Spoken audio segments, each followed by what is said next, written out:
hereby called to order. Senator Erwin T. Tulfo will lead the chamber in prayer. Lagay po natin ang ating mga sarili sa harap po ng Panginoong Diyos. Panginoon naming Diyos, time team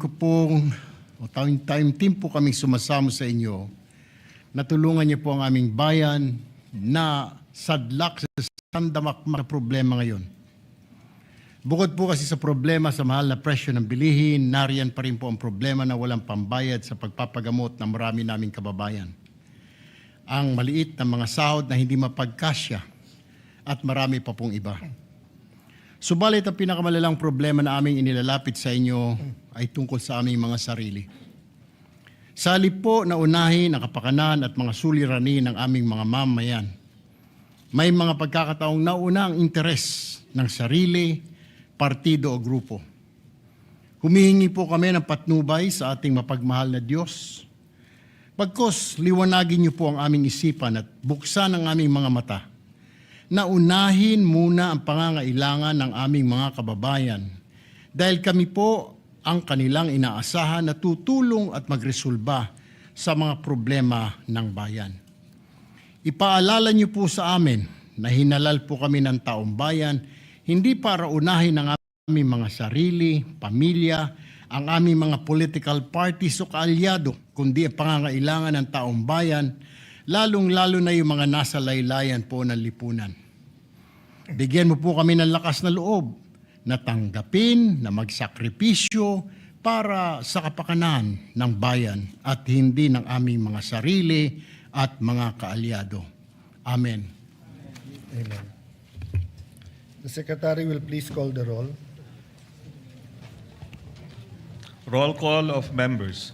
The Honorable Senator Aquino, Senator Cayetano Pia, Senator De La Rosa, Senator Ejercito, Senator Escudero, Senator Estrada, Senator Gatchalian, Senator Go, Senator Ontiveros, Senator Lacson, Senator Lapid, Senator Ligarda, Senator Marcoleta, Senator Marcos, Senator Padilla, Senator Pangilinan, Senator Soto, Senator Tulfo Erwin, Senator Tulfo Rafi, Senator Villanueva, Senator Villar Camille, Senator Villar Mark, Senator Zubiri. Senate President Cayetano Alan is present.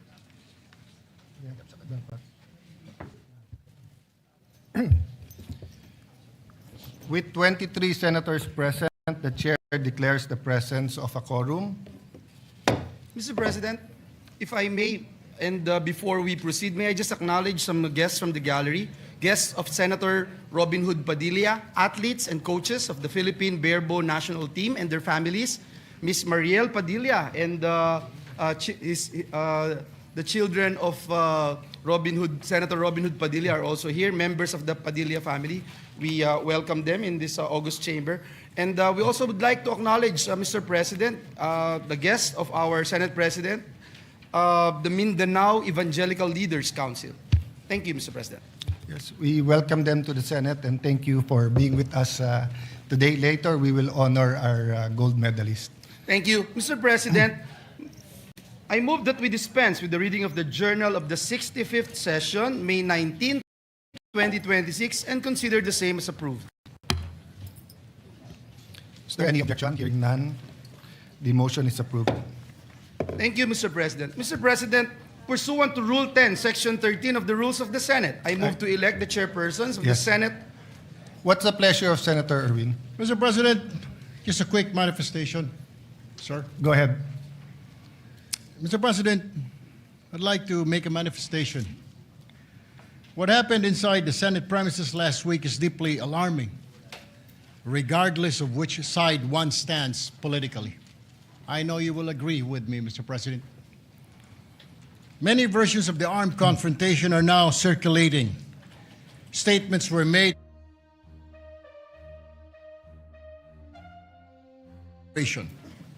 Some claim that the tension was triggered by the recent changes in Senate leadership. There are allegations involving the OSAA, the NBI, and even a speculation that the shooting itself was smokescreen. to facilitate an escape or create confusion. And even more disturbing were allegations attempting to implicate the minority just because nakauwi na po kami. With all due respect, Mr. President, on May 12, a day before the incident, the new Senate leadership informed the body the intention to have an all-senators caucus. On May 13, the day of the incident, around 5:02 p.m., it was modified to a majority-only caucus. Naturally, members of the minority who were no longer part of those internal deliberations eventually went home, Mr. President. To suggest that the mere fact that some senators were responsible for what later transpired just because they had already left the premises is speculative, irresponsible, and unsupported by evidence. But beyond the conflicting narratives, let us not forget the ordinary Senate employees and staff who were caught in the middle of the chaos, mga rank and file, maintenance, security, clerk, media at iba pang empleyadong naipit lamang dahil ginagampanan po ang kanilang mga tungkulin. Yet they were the ones exposed to fear, confusion, and danger inside an institution where they should have felt secured. Some were traumatized, some feared for their safety. Mr. President, hindi po sila scapegoats at lalong hindi collateral damage. At the same time, we must recognize the larger damage caused by this incident. Mr. President, millions of Filipinos and even the whole world watched this unfold in disbelief. They saw the confusion inside one of the highest institutions of the government.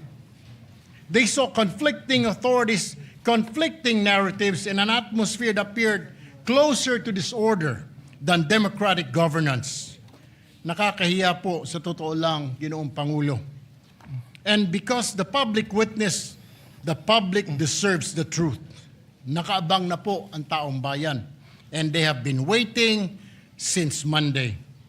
Una, ano ba ang legal na basihan sa pagpasok ng mga otoridad sa bisinidad ng Senado kung meron man po? Pangalawa, nagkaroon ba ito ng formal na koordinasyon sa pamunuan ng Senado bago isinagawa ang operasyon at ano ang naging direktiba ng liderato kaugnay rito?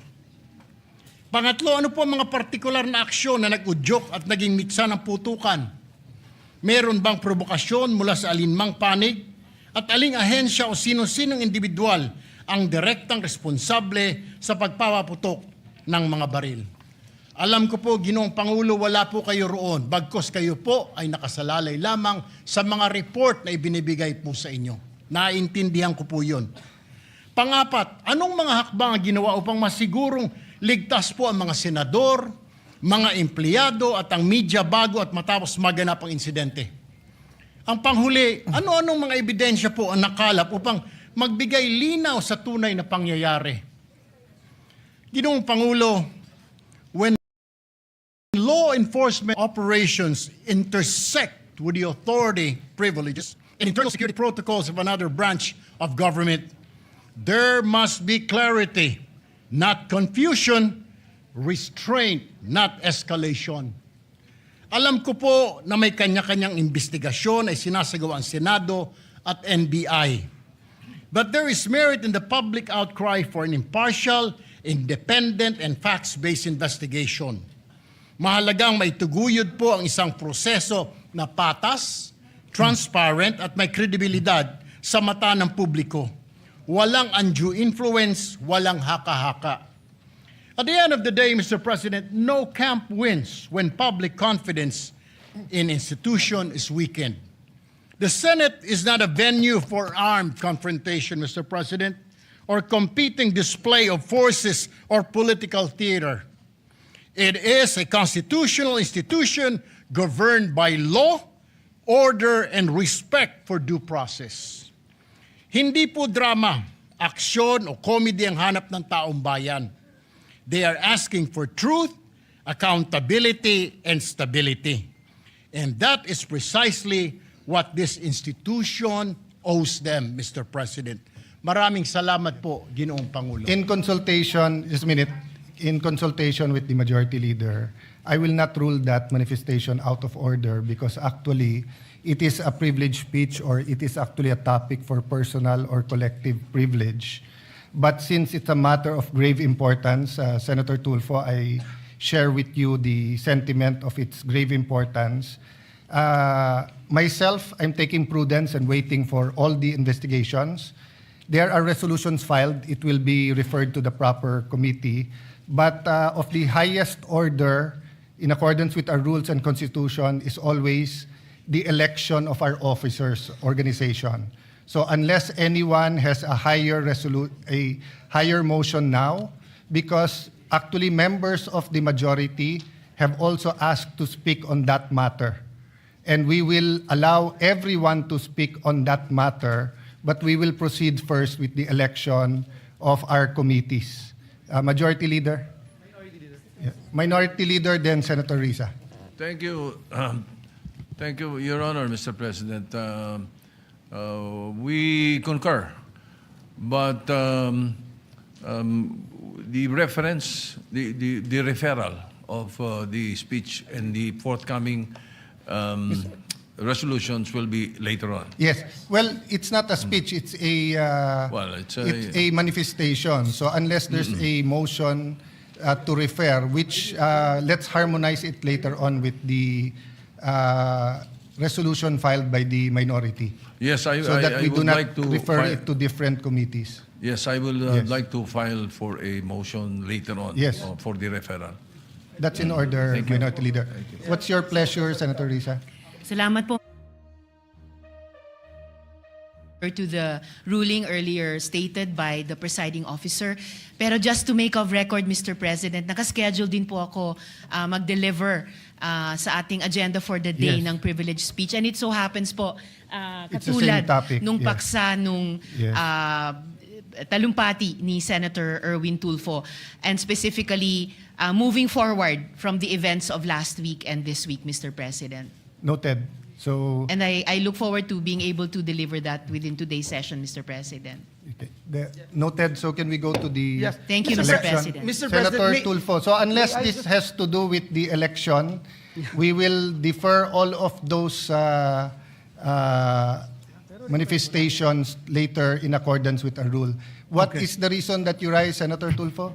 Mr. President, manifestation of support Yeah. lang sana. Sorry, Senator, I made a ruling already supported by the... But I will go to you right after. Majority Leader, please Thank you, Mr. recognize Senator Tulfo right after Yes, Mr. President. you read the committees. Maraming Go ahead. salamat po. Yes, Mr. Ginoong President, Pangulo. with that, may I just move that we refer the manifestation of Senator Erwin Tulfo and manifestations that were mentioned to the Committee on Rules?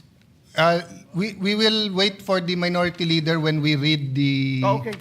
The resolution I later withdraw the on. motion, Yeah. Mr. President. Maybe we will take Yes, a quick... therefore, Mr. President, we will go now to the previous motion of this representation pursuant to Rule 10, Section 13 of the Rules of the Senate. I move to elect the chairpersons of the Senate Permanent Committees. I so move, Mr. President. Is there any objection? Hearing none, please proceed. Senator Pia Cayetano as chairperson of the Committee on Accountability of Public Officers and Investigations. Vice Senator Panfilo Lacson. So move, Mr. President. Any objection? Hearing none, Senator P is hereby elected.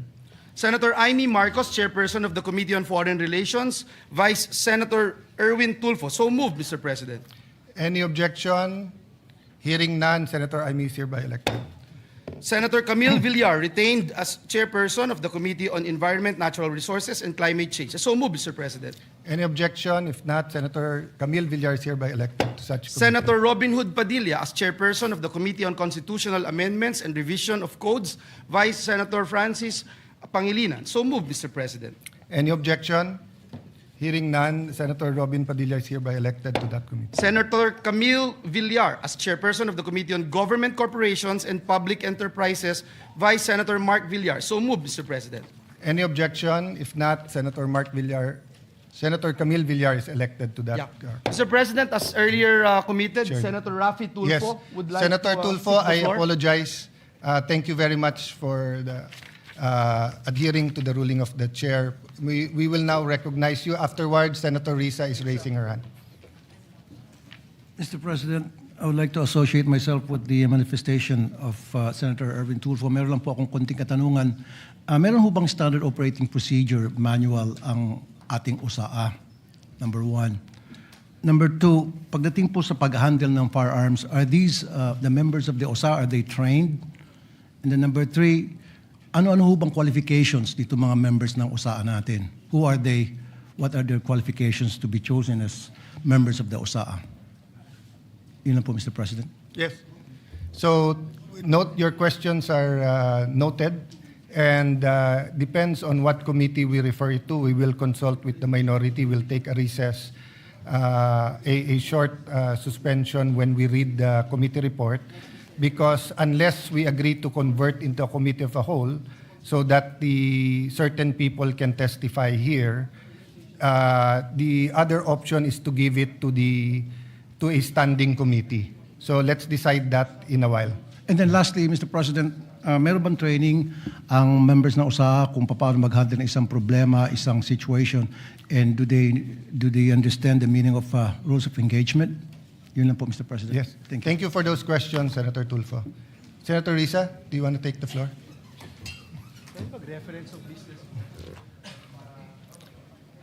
Yung sa summary. Salamat po, Mr. President. Mr. President, I rise on a matter of personal and collective privilege. Mr. President, halos isang linggo na matapos ang habulan at barilan dito sa Senado.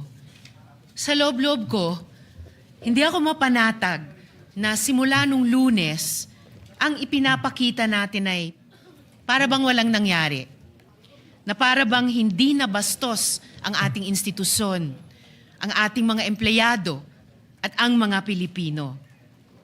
Hindi maliit na bagay ang nangyari dito. At lalong hindi dapat inaasa sa mga Facebook Live, press conferences at media interviews ang pagtatahi-tahi ng mga pangyayari. Ganito na ba talaga kababa ang inabot ng ating politika sa Pilipinas? Ito na ba tayo, Mr. President? Tuluyan na bang nilihis ng politika ang ating mga pamantayan sa pakikipagkapwa?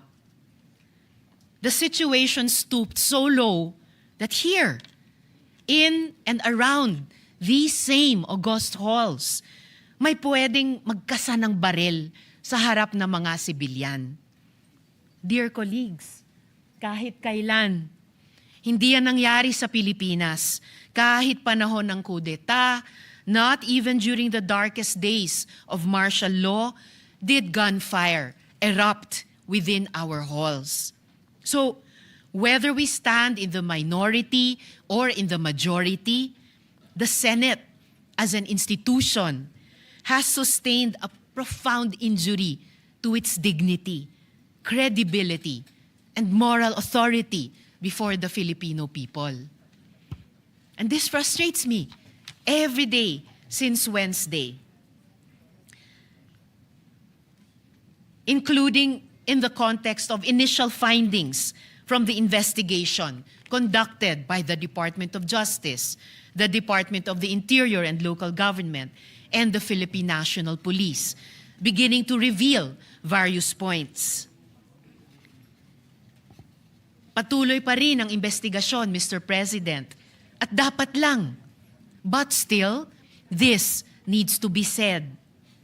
Kapag may nagpaputok ng barel, right here in the people's house, kapag naghasik ka ng takot sa mga empleyado, sa media, sa security personnel, at sa mga sibilyan, kapag may natroma dahil sa karahasan, at umuuwing nanginginig at hindi mapakali sa sariling bahay, lampas na ito sa isyu ng pamumulitika. Pambabastos na yan at pang-aabuso sa lahat-lahat ng ipinagkatiwala sa Senado bilang mga lingkod bayan. As we all know, democracy has always made room for disagreement. But, dear colleagues, hindi na ito political disagreement. Hindi na ito isyu ng kampihan. What should trouble us is the manner by which this agreement is being settled, which reflects a broader national discourse that has become more coarse and unforgiving. When aggression is normalized and humiliation is treated as political currency. We cannot have a culture that proudly treats fellow Filipinos as enemies to be defeated, all in the name of clout. Yung mga pagbabanta, pambibintang, pananakit ng damdamin, hindi yan ang dapat ginagawang sukatan ng tapang. Kahit magkakatunggali sa politika, hindi tayo dapat ganyan sa isa't isa, lalo na dito sa Senado. Hindi ito tahanan ng ganyang kababang uri ng politika. Ngayon, higit sa kailanman, dapat manaig ang ating pagka-Pilipino. I refuse to believe na tayong mga Pilipino ay mga bulag na sumusunod sa sino mang politiko. I refuse to believe na wala nang natitirang malasakit, hiya o pagmamahal sa bayan. Kasi ang mga krisis, ang mga sakuna, hindi yan nagtatanong kung sinong kakampi mo sa politika. Lahat tayo tinatamaan at lahat tayo may responsibilidad. At tayo mismo, dito sa Senado, kaya nating magkasundo. In fact, all of the laws I myself have championed could not have passed without the support of those from across the political aisle. And I refuse to believe that this institution that has crafted laws for the most marginalized, that has conducted crucial investigations, that have moved the needle at various political junctures, is beyond repair or redemption. Let us remember, Mr. President, that we have a bicameral legislature with a Senate elected at large, precisely to have a body that can rise above parochial concerns and craft a vision for the entire nation. At kaya kong sabihin ng buong puso that this Senate has, at its best, shown that disagreement does not destroy our common duty. We have passed laws across party lines. That is why we cannot act as though nothing happened last week. Alam natin ang tama at mali. Alam natin kapag sumosobra na. And this is what our country needs from us now. For the Senate, in this difficult hour, to reflect the best of our people. May we prove worthy of the trust that our people have placed in us. Marami pong salamat sa inyo at sa lahat, Mr. President. Before I recognize Senator Pia and Senator Marcoleta, you know, the curious thing is the prayer of Senator Kiko and the prayer of former Senate President Tito Soto yesterday. We all agree with it. We're just looking at it from different sides of the political lens. And many of your statements today, Senator Risa, many of us, if not all, agree. But we all won't agree that parang walang nangyari. I don't know where that came from because I don't think anyone is treating it trivially. It's just a matter of how we can focus on it given that there is a real economic crisis, crisis of prices, oil crisis. Our stock is running out. We're convening into an impeachment court. You know, our staff are overwhelmed by the number of investigations, by the number of subpoenas that are here. They're asking us to produce so many things while we're also doing our own. So while we will agree with you and let's discuss later on which committee, I do not think anyone is acting as if parang walang nangyari. Senator Pia or Senator Marcoleta? Thank you, Mr. President. Mr. President, may I ask if Senator Risa would yield to a few questions? Can we take a minute suspension?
to come in. Now, many members of the majority who were here want to speak on that measure. Having said that, number one, we have athletes here and I don't want to keep them here the whole day. Number two, I was about to report this, that as Senate President, I respectfully informed the body that earlier today, 20 May 2026, the summons in relation to the articles of impeachment filed against VP Sara Duterte was duly served upon respondent Vice President Sara Z. Duterte. A copy of the summons was likewise furnished to the prosecution panel on the same date. Under the applicable rules, respondent is given 10 calendar days from service of summons within which to file her answer, and counting 10 calendar days from 20 May 2026. The last day would ordinarily fall on Saturday, 30 May 26. However, since the last day falls on the Saturday, the period shall not run until the next working day. Accordingly, the deadline for respondent to file her answer is on Monday, 01 June 2026. Furthermore, upon the prosecution panel's receipt of the respondent's answer, the prosecution shall have 5 calendar days from receipt within which to reply if they opt to do so. The deadline for the reply shall be computed from the day the prosecution actually receives the answer. I say this because we have to discuss the impeachment calendar, and the staff is ready to brief us. And if we can give this priority, because we have to discuss it vis-a-vis the legislative calendar, vis-a-vis the committee hearings, and the session. So if we are going to all stand today, like Senator Tulfo and Senator Risa, we won't finish by midnight tonight, because at least 3 or 4 senators from 8 senators from the majority wants to speak on the matter. There might be, if not those who want to speak in the minority, those who want to ask questions or interpolate. So may I ask, as your Senate President, na magbigayan tayo today, and if you want to put a lot of time on that on Monday, we can fully discuss. I've received some request for CCTV footage. We gave it right away to PNP. We will give it to you if you request it.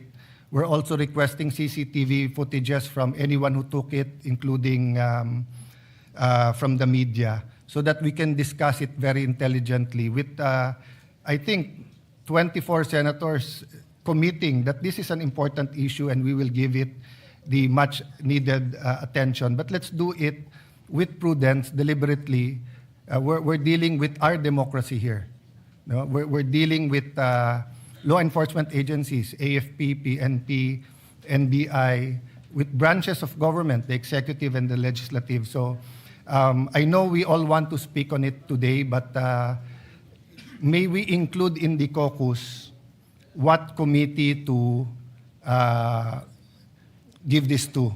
I think the Senate President will, before we go on suspension, wants to put on record his recommendation. But if I may ask him, that the actual decision, given that there are other people with other ideas, we discuss it. I don't think it's a matter that you and I should discuss, but all of us. So let me ask first, Senator Marcoleta, may I ask you if we can make a statement rather than interpolate today? Senator Risa, kung may mga gustong mag-interpolate, pwedeng sa Monday. Yeah. Senator Risa answered in the affirmative. Yes, Mr. President, considering that I was approached by your good self just moments ago and explained the matter that there is an apparent consensus that this subject matter, also subject of Senator Risa's speech on question of privilege, I yield to the better judgment of the President of the Senate, and I will hold my questions until Monday. Thank you, Mr. President. Thank you, Senator Marcoleta. Thank you, Senator Risa Ontiveros. Minority Leader, may I just give, you're my kuya, but she's my ate. Yeah. Senator Pia. Mr. President, I also will not interpolate or make my own privileged speech today as requested by the Senate President. I reserve my right to make the proper interventions at the time that the Senate President and our other colleagues agree upon. But I just want to make this quick statement. Parang walang nangyari. Yan po ang statement ng ating butihing Senadora Risa Hontiveros. Siguro po para sa inyong mga wala dito. Pero para sa amin na nandito, napakaraming nangyari. Takot na takot po ako na kailangan ko na magpaalam sa mga anak ko. At yung staff ko, 2 pintuan ang pagitan ko sa putukan. Yung staff ko na si Claire, na 20 years na sa akin, nandun siya sa labas. She has a 12-year-old son. Kinuwento niya sa akin late na tumatakbo siya, hindi niya alam kung saan siya pupunta. Kaya para sabihin niyo na walang nangyari. Napakasakit para sa aming lahat na nandito. And as I said, 2 pintuan na nagpo-protect sa akin sa putukan. Pero yung media, yung Senate staff, yung hindi naman makauwi dahil sila ang security, sila ang elevator women and boys natin, nandoon po sila. So dear colleagues, napakarami nang nangyari. And one more thing, wala ho akong sinisisi. Pero nung pagkatapos ng lahat, pagtingin ko ng group natin, yung dating majority group, walang ni isa sa inyong nangamusta sa amin. Some of you I've known for 20 years, 10 years, and I didn't even hear any of you say, kamusta na kayo dyan? Napakasakit na sa akin. Sobrang sakit. So yun ang masasabi ko. Yes, I am very ready to share my story, to ask questions. Pero kung wala ho kayo dito, huwag niyong questionin yung mga nangyari sa mga nandito. Dahil nandito kami, kasama ng staff namin, Senate staff. You have your own story. I respect that. But please respect my own story. Thank you, Mr. President. Minority Leader. Mr. President, yes, of course, we sympathize with the manifestation made by Senator Pia Cayetano. But my position is merely to give a suggestion for your consideration and for the consideration of our colleagues. I think this particular issue, once culminated, should be referred to the Committee of the Whole. The reason being, it is an extraordinary remedy necessary because of the issues of Senate institutional security. The chamber itself is affected. The institution is threatened. There are multiple Senate committees that are going to be involved: public order, justice, rules, ethics, even finance, because of the procurement of the weapons allegedly that were used. So the Senate has a direct institutional stake, every senator. So this is not just majority or minority. So therefore, may I give a suggestion that you consider the possibility of all these manifestations be referred to the Committee of the Whole. And in the past, the Committee of the Whole, when we investigated formally, we investigated PhilHealth, it was the Senate President that chaired the Committee of the Whole, unless he appoints a This co-chair. representation always takes, you know this, Your Honor, always takes your suggestions seriously. So Thank you. you're suggesting we use Rule 14 and Section 14 of the rules and create a special committee, the Committee of the Whole. Is that correct? Yes. Mr. President, if I may, Mr. President. And before that, since we're going to go into caucus to speak about the calendar, may I ask the Minority Leader if it's acceptable that we discuss it there? Later in the caucus, just so that we don't have to discuss everything on the floor and we get the other business that we have to do today done with. No? Can I, Mr. President? Yes. Mr. Majority President, Leader. I'm sorry, Mr. President, but just to put on record, there are a lot of senators who wanted to speak and reserve their On right this issue. on this particular issue. Put it on We record have- so that we yes, can we have amend it. Senator Mark Villar, Senator Camille Villar, Senator Jinggoy Estrada, Senator Robin Hood Padilla, Senator Bongo, Senator Loren Legarda, Senator Win Gatchalian, and even this representation, Mr. President. So, if I may, Mr. President, and with the indulgence of our colleagues, I think we already made that decision that on Monday, come Monday, we can talk about this, Mr. President, and of course, entertain the idea being raised by our minority leader. So with that, Mr. President, may I just move that we proceed with the reference of business so that the resolutions I just have to recognize Senator Ontiveros with that pakiusap of everyone. We that yield, Mr. President. Yes. We yield to the distinguished lady, Mr. President. Maraming salamat, Mr. President. I empathize with the experiences and the feelings expressed by the gentlewoman from Taguig and Pateros. May I just repeat what I clearly stated at the context of na parang walang nangyari. I'm talking about ngayon, after those terrible events that caused fear and a lot of other negative emotions and experiences sa ating mga colleagues, sa ating mga Senate staff, sa security unit dito at sa Senate media. Yun po yung punto ko. And it is akin to one of the points raised by Senator Erwin earlier, before my privileged speech. But let So me just assure to you correct that's not that, the Mr. case. President. In fact, I have to Yes. deal with the security of the Senate every day. I'm just not telling you everything that we have to deal with now to make sure that there's no bombs in the in the area, just like every day except this time, and also making sure that there's no miscommunication between the executive, legislative, judiciary, and the international community. That's precisely why we are waiting for the complete investigation, because there are matters that when are discussed in public will cause more alarm and confusion rather than clarity. But that doesn't mean na parang walang nangyari lang. I think that's the point where there will be strong answers, Senator Risa. But of course, you have your point of view, and we respect that. Thank you, Mr. President. And lastly, just for the record, as I said earlier, I deeply respect the emotions of our distinguished colleague. It's evident that the violence that breached our halls has profoundly affected all of us. And I don't doubt, Mr. President, the leadership's personal distress over what transpired. However, when I stated that it feels now as though walang nangyari, I was not speaking about our personal feelings. I was speaking about our institutional posture. Thank you for that. Our grief as senators is valid, but our mandate requires action. Salamat po ng marami, Mr. President. Thank you for that statement. And personally, I've stated this again and again. And I don't doubt the sincerity of President Marcos when he called to check if we are safe and to assure us that it wasn't an attack from the executive department. I don't doubt that. That's why we're waiting for the whole investigation. Thank you. Majority Leader, let's Yes, proceed. Mr. President, just to put on record, it's really way, way different when you are here inside this Senate premise, especially during the time when we were inside that one room, Mr. President.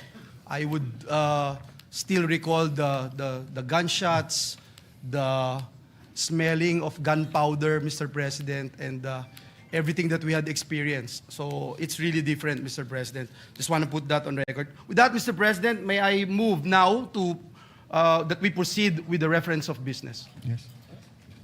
Please proceed. Message of the President of the Philippines. Letter of His Excellency President Ferdinand R. Marcos Jr., dated May 5, 2026, resubmitting for the Senate's consideration and concurrence the agreement between the Manila Economic and Cultural Office in Taiwan and Taipei Economic and Cultural Office in the Philippines for the avoidance of double taxation and the prevention of fiscal evasion with respect to taxes on income, which was signed on April 24, 2025 in Manila. Referred to the Committee on Foreign Relations.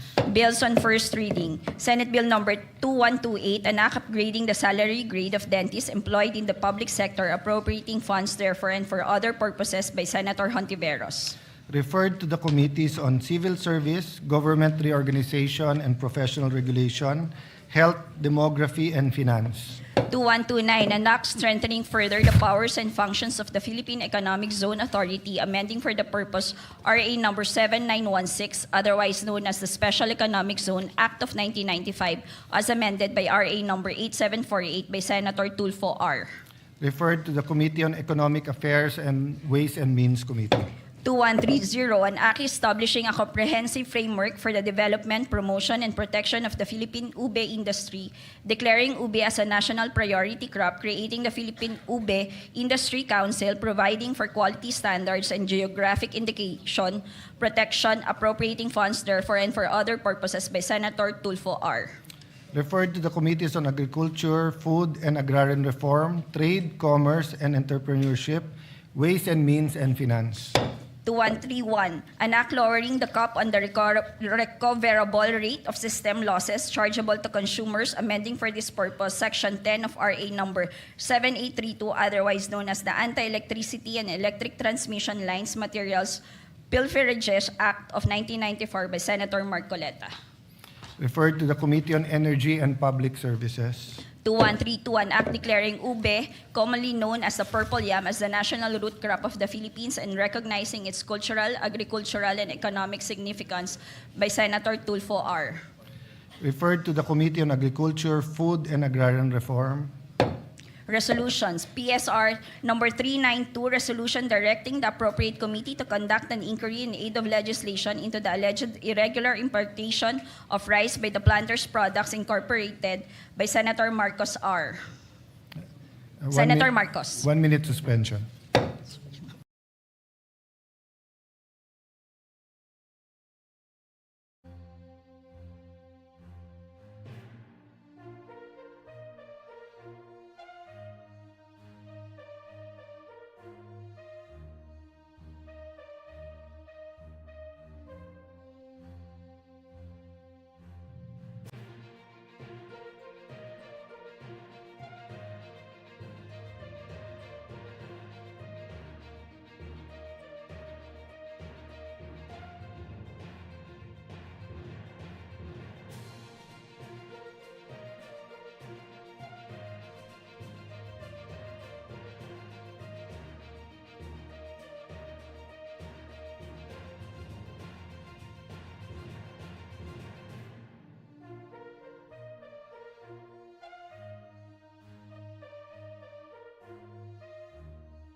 and rules by Senators Pangilinan, Soto III, Lacson, Hontiveros, and Aquino IV. Referred to the Committee on Rules.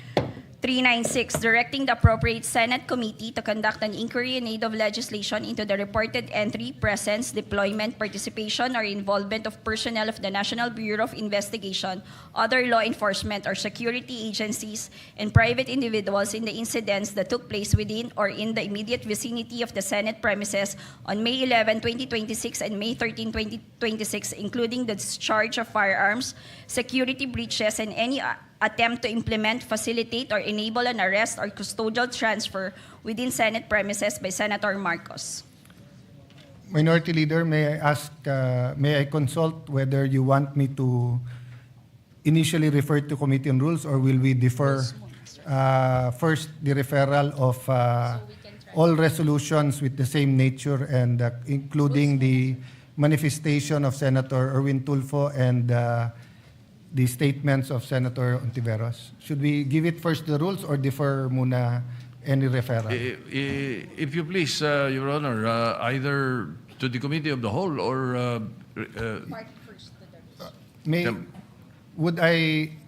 What's the pleasure, whether rules or defer, while we're discussing whether we will create? rules muna. All right. Then we will discuss We in the can discuss, caucus whether yes. we will If all of these resolutions In accordance with Rule and the 14. manifestations be Yes. referred to later on Yes. because of the 5 Yes. committees involved, Your Honor. Yes. Yes, thank you, Mr. Yes. President.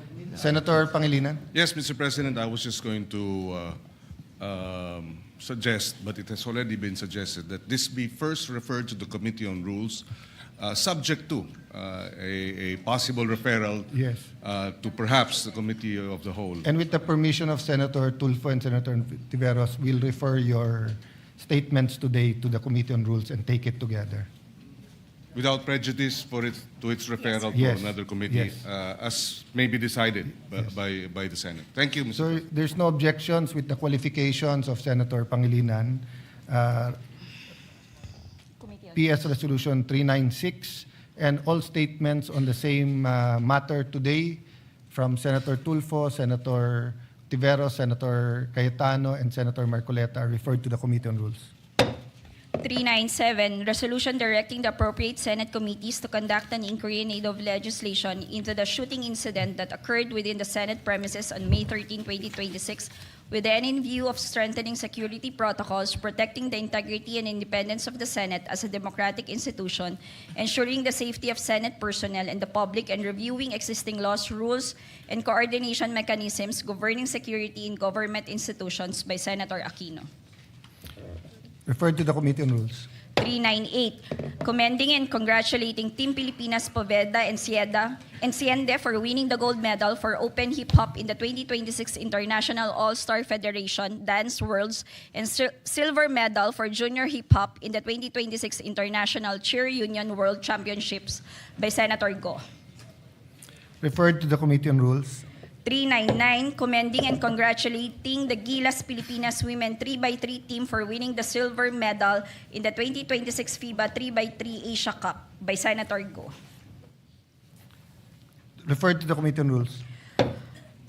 400, commending the Senate media for their bravery and professionalism during their coverage of the May 13, 2026 shooting incident at the Senate by Senator Hontiveros. Referred to the Committee on Rules. Before the additional reference of business, Majority Leader, you want to make a motion? We will proceed with the additional reference of business. Additional reference of business. Bills on first reading. Senate Bill number 2133, an act mandating the recruitment, hiring, and training of school-based licensed guidance counselors, psychologists, school social workers, and mental health personnel by Senator Villar M. Referred to the Committee on Basic Education, Civil Service, Government Reorganization and Professional Regulation, and Finance. 2134, an act providing for the lifetime validity of identification cards issued to persons with permanent disability, amending RA number 7277, or the Magna Carta for persons with disability as amended by Senator Villar M. Referred to the Committee on Social Justice, Welfare, and Rural Development. 2135, an act establishing the Jose Panganiban Special Economic Zone in Freeport Province of Camarines Norte and appropriating funds therefore and for other purposes by Senator Padilla. Referred to the Committee on Economic Affairs, Local Government, Ways and Means, and Finance. 2136, anak upgrading the Camarines Norte Provincial Hospital in the Municipality of Daet, Province of Camarines Norte into a tertiary level 3 general hospital to be known as the Camarines Norte General Hospital under the direct control, supervision, and management of the Department of Health, appropriating funds therefore and for other purposes by Senator Padilla. Referred to the Committee on Rules. 2137, anak increasing the income tax exemption ceiling for individual taxpayers to 360,000 pesos annually, amending for the purpose Section 24A, 2A, and B of the National Internal Revenue Code of 1997 as amended by Senator Villar M. Referred to the Committee on Ways and Means. 2138, anak expanding the coverage of RA number 10883, otherwise known as the new Anti-Kidnapping Act of 2016, to include the taking of motor vehicles through deceit or fraudulent schemes within the definition of kidnapping and for other purposes by Senator Tulfo R. Referred to the Committee on Public Order and Dangerous Drugs and Public Services. Resolution PSR number 401, urging the Committee on Sustainable Development Goals, Innovation, and Futures Thinking to conduct an inquiry in aid of legislation on the Philippines' preparedness for the projected 2026 El Nino phenomenon and its impact on food security, water resources, public health, and environment by Senator Cayetano P. Referred to the Committee on Sustainable Development Goals, Innovation, and Future Thinking. 402, urging the Senate Sergeant-at-Arms to undertake comprehensive capacity-building training programs and to develop, adapt, and institutionalize a formal operations manual to ensure professional, coordinated, rights-based, and effective security operations within the Senate of the Philippines by Senator Tulfo R. Referred to the Committee on Rules. Mr. President. Senator Pangilinan. Yes, just a, sorry for the delay, but I just caught it, the referral of the climate crisis or climate change resolution to the Committee on Sustainable Development Goals. May we request that it likewise be secondarily referred to the Committee on Agriculture, as food security is one of the concerns raised in the resolution. It's a good suggestion. With the permission of Any responsible. objection? There's no objection. It's referred also to the Committee on Agriculture. We agree with you, Senator Pangilinan. Thank you. Mr. President. The agreeable senator. Mr. President. Senator Win is the only one laughing at I might vote for him one day. Majority Leader. Yes, Mr. President, with the permission of the body and pursuant to Rule 10, Section 13 of the Rules of the Senate, may I respectfully move to elect Senator Rodante Marcoleta as chairperson of the Committee on Justice and Human Rights, Vice Senator Pangilinan. So move, Mr. President. Any objection? Hearing none, the motion is approved. Mr. President, before we proceed, this is just a personal matter to this representation. May we also acknowledge guests from the gallery, members of Bulacan board members, Board Member Art Legaspi of the 6th District, Board Member I. Mariano of the 3rd District, and Board Member Cesar Teta Mendoza of the 5th District of the great province of Bulacan. We welcome them in this August chamber. Thank you for visiting us today. Many of the senators started their career in municipal, city legislatures or in the provincial council. Thank you Thank for you. being with us today. Mr. President, at this juncture, and with the permission of the body, I move to consider proposed Senate Resolution number 394 and for the Secretary to read the title of the measure. This is the resolution commending the National Barebow Archery Team. I so move, Mr. President. Is there any objection? Hearing none, the motion is approved. Consideration of proposed Senate Resolution 394 is now in order. The Secretary is directed to read only the title of the measure without prejudice to inserting the record of the whole text thereof. Resolution congratulating and commending the Philippine National Barebow Archery Team for winning 1 gold and 2 bronze medals in the Malaysia 2026 Barebow Asia Championship. Majority Leader. Mr. President, our colleague Senator Dante Marcoleta just asked me if we can just acknowledge also Sir Marco Eranio Dumale and Sofia Antonina Magsino, who are here with us. guest of Senator Marcoleta. Thank And you. later on, I think you also have to manifest the representation in the Judicial Bar Council. We usually Oh, yes. attach that to the, not Yes. always, but we sometimes attach it most of the time to the Committee on Justice. But for the record, after this resolution, maybe we yes, can Mr. put President, it on I'm record. being educated right now because I have this thinking that it's automatic, Mr. No, President. and justice But we'll do that delayed later, is Mr. justice President. denied. Yes. Mr. President, may we recognize the distinguished sponsor of the measure, Senator Robin Hood Padilla. So move, Mr. President. Assalamualaikum. Waalaikumsalam. Senator Padilla, the floor is yours. Maraming salamat po, Ginoong Pangulo. Mga kagalang-galang na kasamahan sa Senado, unang-una na po ang mga bayani ng ating sports, si Senadora Pia Cayetano, Senador Bongo, at Senador Joel Villanueva. Kasama na po ang ating SP, Senator Alan Peter Cayetano, at sa lahat po ng ating mga kasamahan. Isang karangalan po para sa akin na tumayo ngayon upang sponsoran ang Senate Resolution number 394 na kumikilala at ipinagmamalaki ang isang pambihirang tagumpay na muling nagtaas sa bandila ng Pilipinas sa pandaigdigang entablado.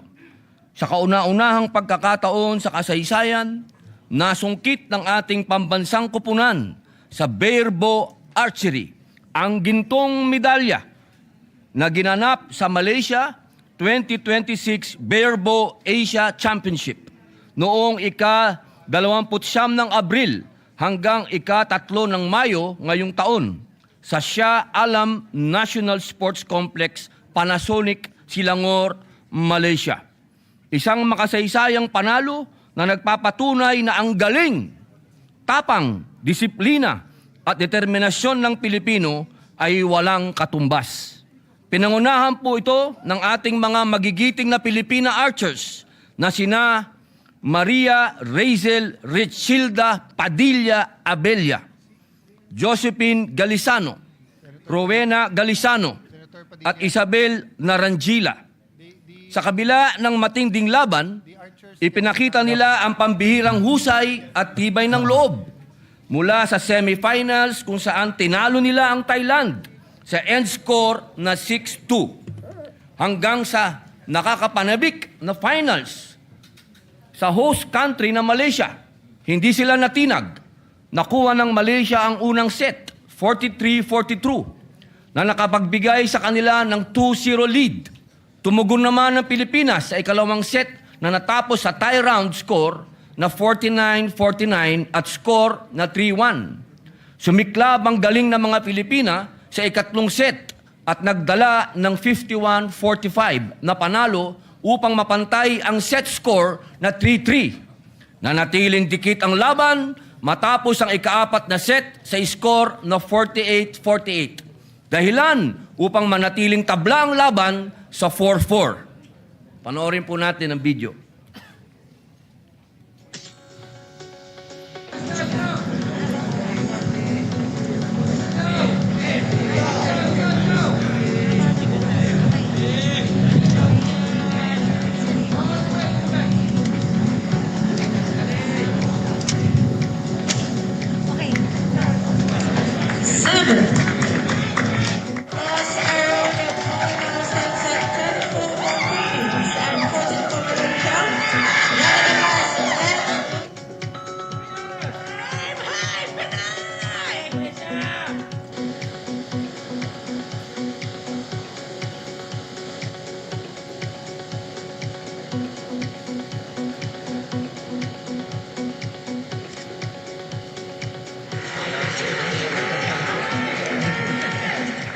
Sa huli, ang kampyonato ay napagdesisyonan sa pamamagitan ng isang shoot-off kung saan nanatiling kalmado at matatag ang ating Philippine Barebow Women's Archery Team. Pinatunayan nila ang pusong Pinoy ay hindi sumusuko at sa huli ay naiuwi nila ang kauna-unahang gintong medalya para sa ating bansa sa larangan ng barebow na score na 5-4. Hindi rin nagpahuli ang mga kalalakihan.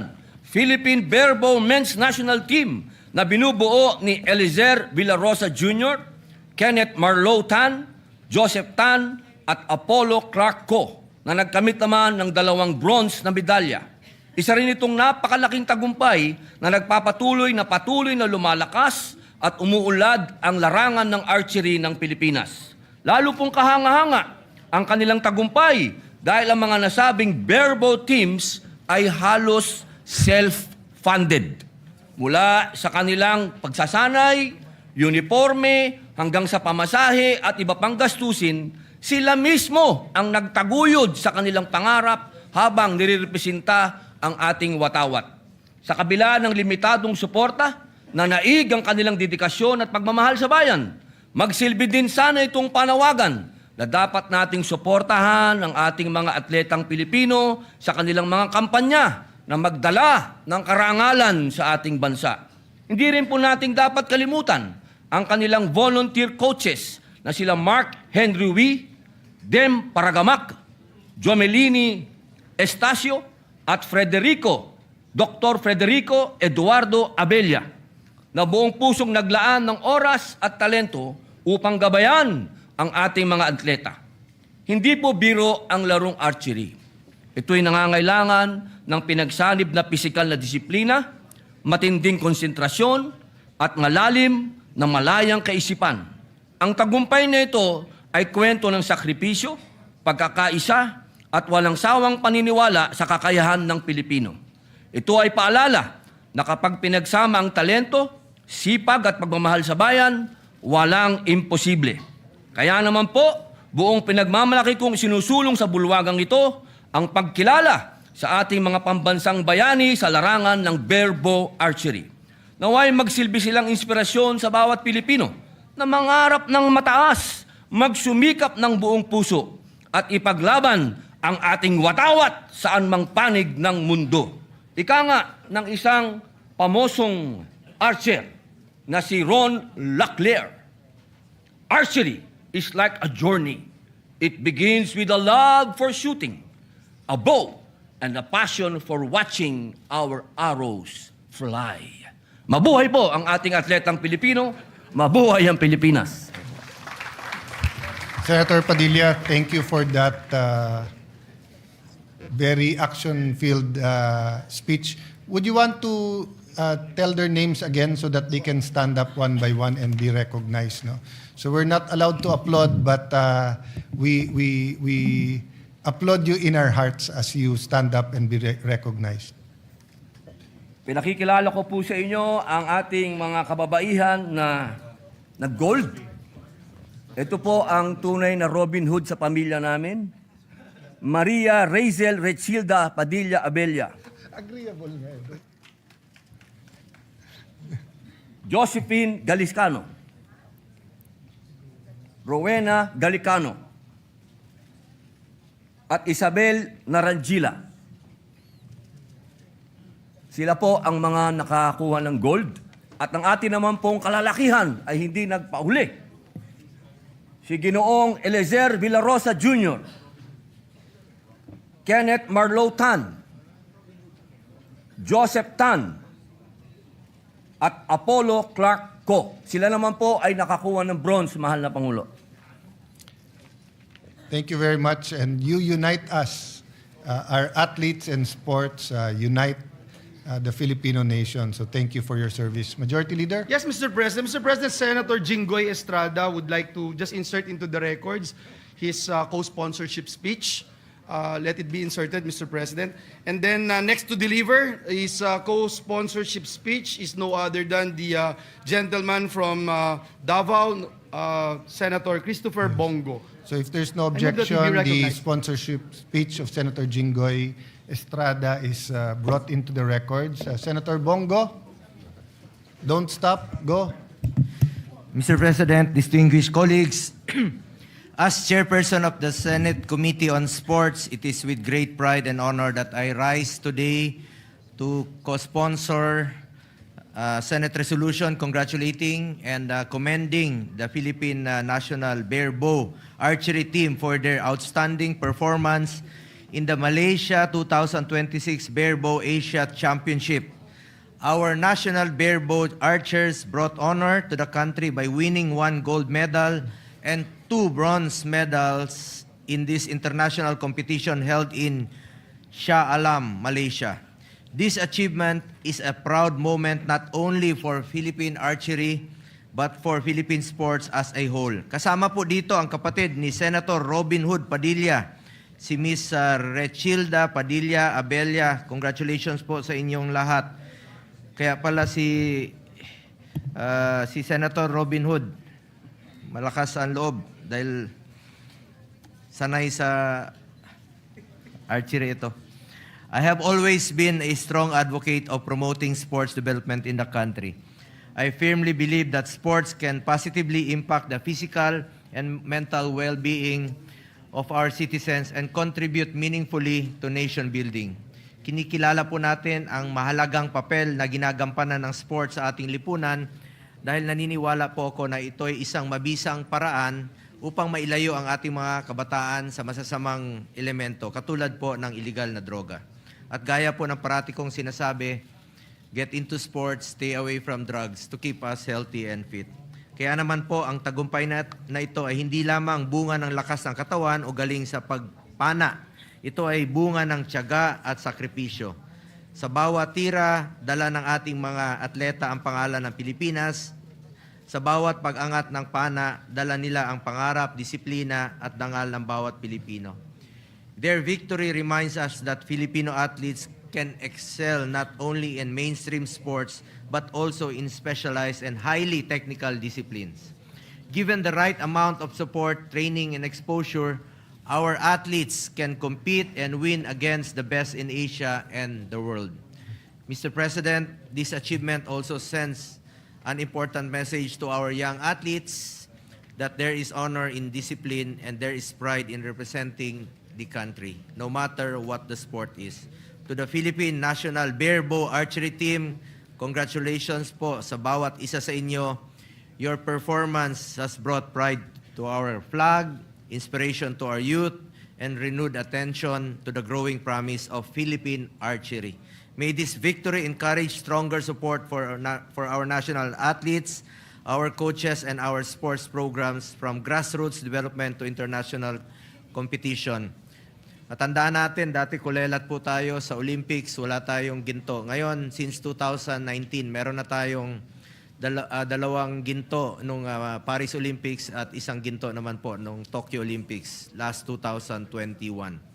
Rest assured that I will remain steadfast in my commitment to ensure that the rights and welfare of our Filipino athletes are always at the forefront of my priorities. We will continue to work doubly hard with all concerned agencies and stakeholders to bring our country the glory it deserves and to establish the Philippines as a true sports powerhouse in Asia. Sa ating mga atleta, go lang ng go. Thank you, Mr. President. Mabuhay po ang ating mga atletang Pilipino. Thank you very much to our chairperson of the Committee on Sports, Senator Bongo. Majority Leader? Yes, Mr. President. Mr. President, let me also associate myself to the sponsors of this measure. And all I wanted to say, Mr. President, is I hope that we can acknowledge in this August chamber the matriarch of Padilla family who is here with us, no other than the mother of Senator Robin Hood Padilla, Mrs. Eva Padilla, who is here with us. Of course, with the Romel Padilla, and as I mentioned earlier, Boss Ma'am Mariel Padilla is also here. Dr. Rowena Tad Evangelista is also here. We'd like to acknowledge them, Mr. President, and put on record, Mr. President, that all members present here today wanted to be co-author of this resolution. Yes. So and first, so with that, again, welcome the Padilla family and welcome Nanay. Senator Padilla, you want to say something? Opo, Ginoong Pangulo, hindi ko po anak, kapatid ko po. Kinukongratulate po Sabi ako, niya anak yung ko ba? nanay mo, ikaw daw anak. He was referring to yung nanay mo, Di ba? right? Kapatid ko po yung kapatid ko po yung naka-gold. Hindi ko po anak. Masyado naman. Pambihira naman. No, the majority, Mr. President, just to put on record, no one actually claimed. you mean his mother is here and he's the son. Yes, I said the mother is here. Hindi, sabi ni Senator Bongo. Oh, Senator Bongo. Okay. Yes, with that, Mr. President, no other member wishes to interpolate or propose amendments to the measure. May I respectfully move now that we adopt proposed Senate Resolution number 349, subject to style. So move, Mr. President. I think others want to be co-authors. I already mentioned, Mr. President, all members present So here today. even the Ateneans want to be associated with archers? Okay. So if there's no objection, the motion is approved. May I ask for a minute suspension to allow our guests to go to the roster? Session Thank you, suspended. Mr. President.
Section 8 of the 1987 Constitution, may I respectfully move to elect Senator Marcoleta as the Senate's representative to the Judicial and Bar Council, Vice Senator Francis Pangilinan. So move, Mr. President.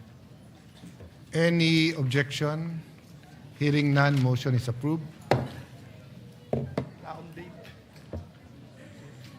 Mr. President, may we invite all the members of this August chamber, all senators, for the All Senators Caucus at the lounge to talk about the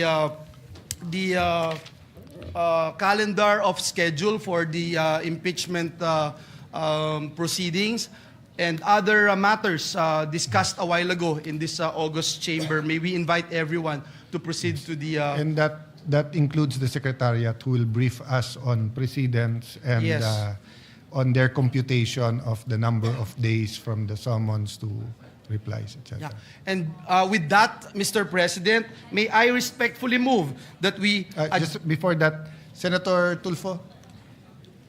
With the indulgence of the majority floor leader, Mr. President, may I ask if this calendar will be published soon so that the public will know and have an idea of the schedules too, Mr. President, because I'm sure that the public is very interested in this trial, Mr. President. Yes, I agree with you, Senator Tulfo. Once we agree we'd rather have consensus rather than vote on it. But if we do have a consensus, please move that we announce it to the public. So it really depends on our caucus today, but the Secretariat is quite prepared. They will show us what happened in the last impeachments. So I think we would have a very good view of how long this impeachment will take. The only tricky part really is when we have the impeachment during session days.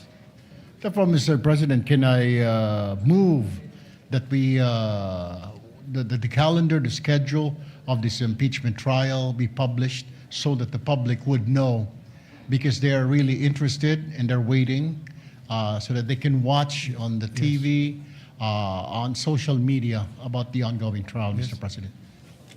Majority Leader? Yes, Mr. It seems President. there's no objection. Yes, with no objection, Mr. President, I move that we adjourn the session until 3 o'clock Before in the that, afternoon sorry, of Mr. Monday. On the motion that we publish the calendar, there's no objection, so it's carried. Okay. Go ahead. you. Your Thank you, Mr. motion. President. Sorry, Thank you, Mr. President. Thank you, Senator Erwin. Mr. President, I move that we adjourn the session until 3 o'clock in the afternoon of Monday, May 25, 2026. So move, Mr. President.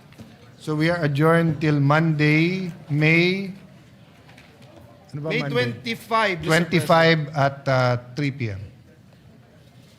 Thank you, Mr. President.